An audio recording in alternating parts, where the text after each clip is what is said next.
بسم اللہ الرحمن الرحیم۔ السلام علیکم ورحمۃ اللہ وبرکاتہ۔ پیارے دوستو، اونٹ ایک ایسا جانور ہے جو صحراؤں کا سہارا کہلاتا ہے، صحراؤں کا جہاز کہلاتا ہے۔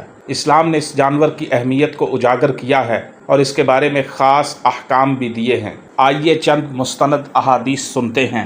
صحیح مسلم کی روایت ہے، رسول اللہ صلی اللہ علیہ وسلم نے فرمایا، اونٹوں کے باڑے میں نماز نہ پڑھو کیونکہ وہ شیاطین میں سے ہیں، اور بکریوں کے باڑے میں نماز پڑھا کرو کیونکہ وہ باعث سکون ہیں۔ یہاں شیاطین سے مراد یہ نہیں کہ اونٹ حقیقتاً شیطان یا شیاطین کی نسل ہیں، بلکہ ان میں بے رحمی، سختی اور جفاکشی کا عنصر پایا جاتا ہے۔ اسی وجہ سے ان کے پاس نماز پڑھنے سے منع کیا گیا ہے تاکہ خشوع و سکون قائم رہے۔ اسی روایت میں یعنی کہ صحیح مسلم کی اسی روایت میں یہ بھی فرمایا ہے کہ نبی کریم صلی اللہ علیہ وسلم نے فرمایا، اونٹ کا گوشت کھانے کے بعد وضو کرو اور بکری کا گوشت کھانے کے بعد وضو نہ کرو۔ علماء نے فرمایا ہے کہ اونٹ کے گوشت میں ایک خاص قسم کی حرارت اور شدت پائی جاتی ہے، اسی لیے وضو کرنے کا حکم دیا گیا تاکہ انسان باطنی و ظاہری طور پر تازہ اور پاکیزہ ہو جائے۔ صحیح بخاری کی روایت ہے، رسول اللہ صلی اللہ علیہ وسلم نے فرمایا، اونٹوں کے مالک قیامت کے دن سب سے زیادہ پسماندہ ہوں گے